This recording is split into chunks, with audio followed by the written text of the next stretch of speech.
We have an enormous crisis going on in the world right now over world hunger.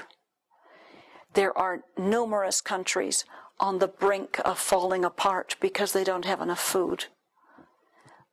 The foreign minister of Sierra Leone went on YouTube to appeal for help, saying within a very short time, 90% of their population would be starving. And they haven't had peace there for very long. And when people are lacking food, then they go to war. And all the warlords take over again. And it turns into genocide between the starvation and the violence. We then have genocide erupt. We have governments being challenged and near overthrow in numerous countries over the rice crisis, the food crisis.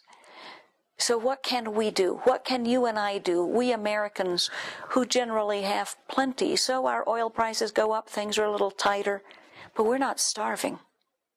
For one thing, we have a policy in this country that supports the huge agribusiness, which is that we have to, when we give grains, we have to ship it from here to there, which takes a ton of time and makes it much more expensive and doesn't help.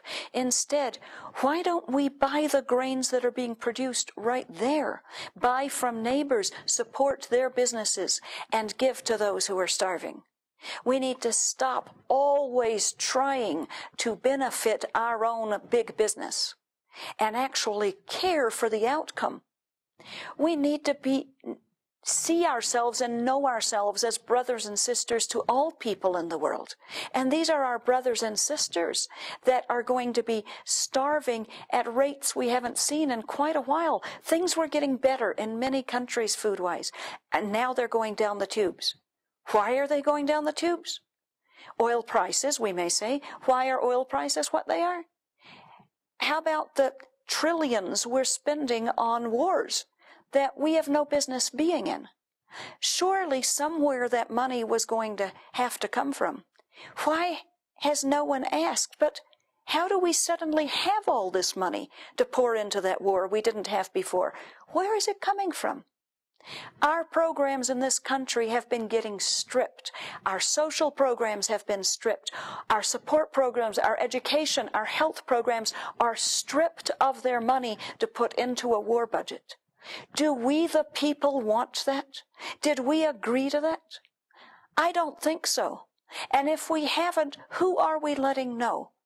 And would we much rather that we be giving aid to our brothers and sisters in other countries who are on the brink of starvation and warfare? Yes, I believe most of us would say yes to that.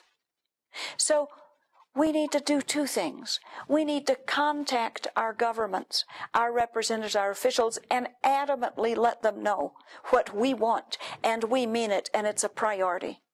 And the other thing we need to do is we need to pray that the hearts of those in the world who have will be moved to compassion for those who have not, and that we'll all be willing to give more that others may be saved from horrendous deaths, that we care most about that we don't want wars. We don't want our money going to wars. It is not who we are or what we believe in. We want out of those wars, and we want to become the generous, loving country that we were meant to be, that we know we are. We want to not look at our gain in how the grains get to the countries that don't have them. How about we look at how it can get there the most efficiently and maybe help their own agribusiness that they need to be doing? Let's do both. Let's take the political action to motivate our government to change its policies and to move quickly. These people have no time. They don't have enough to eat now. We can't spend years thinking about it.